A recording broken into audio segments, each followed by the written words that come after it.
गरीब वर्सेस अमीर की जिंदगी। घनापुर में गरीब गली और रिच कॉलोनी नाम के दो एरिया थे। उन दोनों एरिया के बच्चे एक दूसरे से कभी नहीं मिलते थे।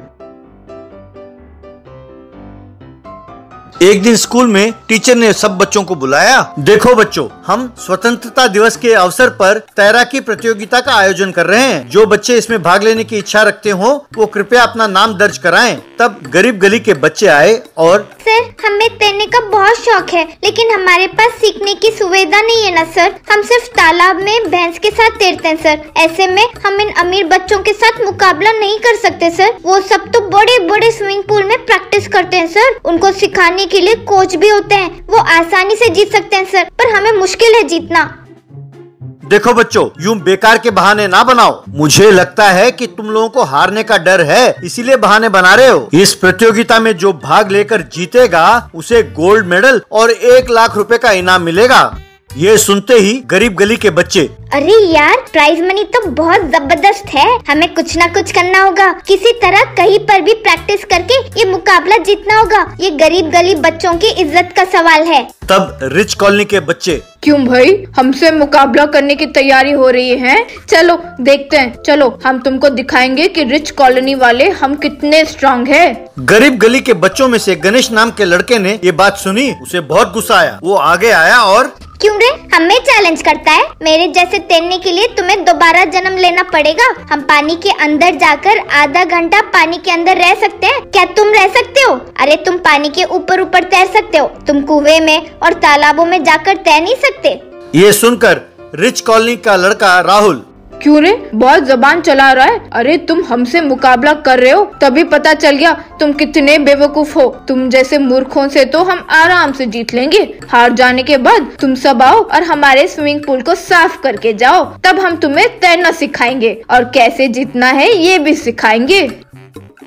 अरे, जब बात जीतने की बात कहनी चाहिए, अभी से कह रहे हो। तब देखेंगे कि कौन जीतता है और कौन हारता है। कहकर गरीब गली के बच्चे प्रैक्टिस करने चले गए। तालाब में कूदकर तैरने लगे।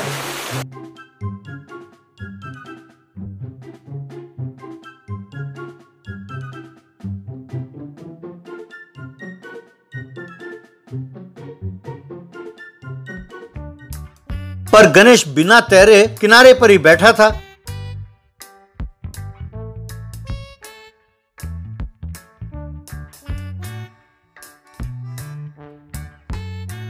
तब उनके टीम में से कन्ना नाम का लड़का, अरे यार गणेश, ये क्या, तुम प्रैक्टिस नहीं कर रहे हो और किनारे पर बैठे हो? ऐसा ही रहा तो हम उनसे जीत नहीं सकते। आओ यार, तुम भी हमारे साथ प्रैक्टिस करो। अरे यार, वो तो चाहते ही हैं कि हम हार जाए और हमारे हाथों उनके स्विमिंग पूल को साफ करवाए। अरे तुम प्रैक्टिस किए बिना बैठे रहोगे तो मुझे डर है कि हम हार जाएंगे। अरे यार, क्यों डरते हो? जीतने वाले का सबसे पहला लक्षण है कि उसे डरना नहीं चाहिए। वैसे सारा दिन मैं पानी में रहता हूँ, मुझे प्रैक्टिस करने की क्या जरूरत है? चाहो तो तुम देख लो कि बिना प्रैक्टिस किए मैं मुकाबला कैसे जीतता हूँ। अगर मान लो हमारा टीम हार जाता है तो मैं अकेले तुम सबके बदले स्विमिंग पूल साफ करूँगा, ठीक है? ये मेरी जिम्मेदारी है कि हम सबका अपमान ना हो, ठीक है ना? तो आप मेरी चिंता छोड़ो और आप लोग प्रैक्टिस करो। कहकर उन्हें भेज दिया और वो खुद वहाँ पर लेट गया। बाकी सब बच्चे उस तालाब में प्रैक्टिस कर रहे थे।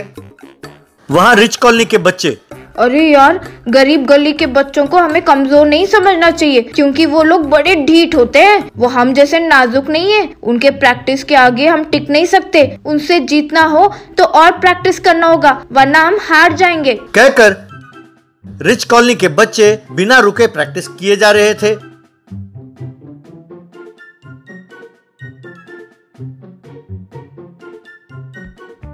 उनमें से राहुल नाम का लड़का, अरे यार बस करो, तुम लोगों का प्रैक्टिस देखता हूँ तो लगता है तुम लोग ओलंपिक्स में जा रहे हो। अरे अब जो प्रैक्टिस किया है इससे इन्हें नहीं, बड़े बड़े चैंपियंस को हरा सकते हैं हम लोग। कहकर मुस्कुराता हुआ चला गया। अगले दिन स्कूल के स्विमिंग पूल के पास टीचर ने सब बच्चों को बुलाया। चलो बच्चों, मुकाबला शुरू करते हैं। याद है ना, जो जीतेगा उसे गोल्ड मेडल मिलेगा और साथ साथ 1 लाख रुपए का भी कैश प्राइज। कहकर मुकाबला शुरू कराया। गरीब गली के बच्चे और रिच कॉलोनी के बच्चों के बीच मुकाबला शुरू हुआ। रिच कॉलोनी के बच्चे आगे जाने लगे। ये देखकर गरीब गली के बच्चों में से कन्ना, अरे वो देखो यार, वो आगे जा रहे हैं। ऐसा ही रहा तो हम हार जाएंगे। अरे तुम चिंता ना करो यार, मैं पानी के अंदर जाकर उनके टांगे खींच लूंगा और उन्हें पानी के अंदर खींच लूंगा, तब हम आगे बढ़ जाएंगे। यूं वो पानी के अंदर तैरता हुआ गया और राहुल के टांगों को पकड़कर अंदर खींचने लगा, लेकिन राहुल ने अपने पैर छुड़ा लिए और तैरता हुआ जाकर उसने मुकाबला जीत लिया। अरे बच्चों, मेरी इच्छा थी और मैं चाहता था कि गरीब गली के बच्चे ये मुकाबला जीतें, लेकिन रिच कॉलोनी के बच्चे जीत गए। इसका कारण ये है कि रिच कॉलोनी के बच्चे प्रैक्टिस करते रहे, पर गरीब गली के बच्चों ने ओवर कॉन्फिडेंस की वजह से प्रैक्टिस नहीं किया, इसलिए वे हार गए। यूं रिच कॉलोनी बच्चों को गोल्ड मेडल डालकर इनाम दिया और साथ साथ 1 लाख रुपए का प्राइज मनी भी दिया। ऑक्सीजन सिलेंडर वाला। कुंदनबाग नाम के गांव में मोहनदास नाम का एक ऑटो चलाने वाला रहता था। उसका बेटा रामदास शहर में केमिकल इंजीनियरिंग की पढ़ाई कर रहा था। एक बार वो इंजीनियरिंग की पढ़ाई पूरी करके ट्रेन में अपने गांव के लिए निकल पड़ा। मोहनदास अपने बेटे को ले जाने के लिए स्टेशन अपने ऑटो में पहुंचा।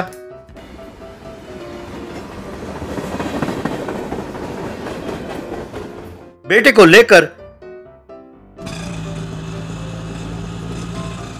दोनों ऑटो में घर लौट रहे थे। बेटा, तुम्हारी पढ़ाई पूरी हो गई, अब इंजीनियरिंग के बाद क्या करना चाहते हो बेटा? तुम आगे पढ़ना चाहो तो बोलो, वो क्या है, वो MS या GS, और तुम अमेरिका जाना चाहते हो तो कहो बेटा, मैं अपनी जायदाद और जो कुछ भी है बेचकर तुम्हें पढ़ाऊंगा, तुम इसकी चिंता ना करो। बापू, सोच तो रहा हूँ कि US में MS करूँ, पर ये मुझे पसंद नहीं है बापू। मैं नौकरी नहीं करना चाहता, मैं खुद ही कोई बिजनेस करना चाहता हूँ बापू। मैं सोचता हूँ कि जो मैंने केमिकल इंजीनियरिंग की पढ़ाई की है उससे कोई बिजनेस करके 4 लोगों को रोजगार दे सकूं। इससे संबंधित फाइल भी मैंने तैयार किया है बापू। मैं बहुत जल्द किसी बैंक से लोन लेने वाला हूँ बापू। मैं जानता हूँ बेटे कि जो भी तुम करोगे सोच समझकर ही करोगे। कल अपने गांव में एक नया बैंक मैनेजर आने वाला है। कल MLA साहब ने लोगों को बुलाया है उस बैंक मैनेजर के साथ मीटिंग के लिए। कल देखते हैं, हो सकता है तुम्हारा काम बन जाए। यूं वे घर पहुंचे। अगले दिन बैंक मैनेजर, MLA और गांव भर के लोग वहां एक जगह जमा हुए। प्यारे गांव वालों, मैंने बड़ी मुश्किल से बैंक मैनेजर को इस मीटिंग के लिए राजी किया है। आप पर्सनल लोन और बिजनेस लोन के लिए इनसे पूछ सकते हैं और कोई संदेह हो तो इनसे पूछ सकते हैं। बैंक मैनेजर साहब, मेरे पास 4 भैंस हैं और मैं दूध का व्यापार करती हूँ। मैं सोचती हूँ कि और 10 भैंसें खरीदूं और वो दूध सीधा सीधा दूध के फैक्ट्री को सप्लाई करूँ। उसके लिए एक ऑटो की भी जरूरत है। मैं समझती हूँ कि उसके लिए कम से कम 10 लाख रुपए की जरूरत होगी। क्या मुझे लोन मिलेगा? यूं स्त्रियों को हर क्षेत्र में आगे बढ़ते हुए देखकर बड़ी खुशी होती है बहन जी। मैं आपको लोन जरूर दिलवाऊंगा, लेकिन उसके लिए श्योरिटी की जरूरत पड़ेगी। अगर आप अपने 4 भैंसों को गिरवी रखेंगे तो आपको लोन जरूर मिलेगा। ठीक है? ये सुनकर लोगों ने खुशी खुशी ताली बजाई।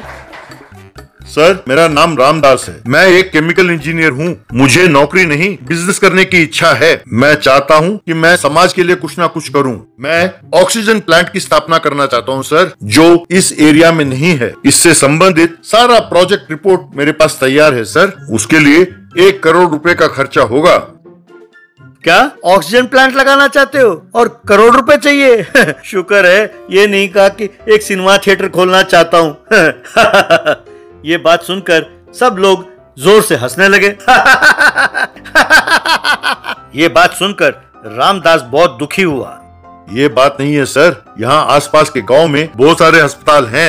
उन्हें ऑक्सीजन की सप्लाई की बहुत जरूरत होती है सर। मैंने स्टडी करके ये जाना है सर कि इस एरिया के लिए ऑक्सीजन की जरूरत हो तो दूसरे जिला से मंगवाना पड़ता है, पर यदि वो प्रबंध अपने पास ही हो तो कितना लाभदायक होगा।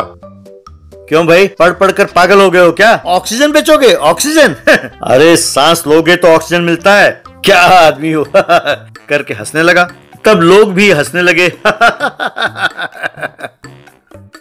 MLA साहब, जरा रुकिए।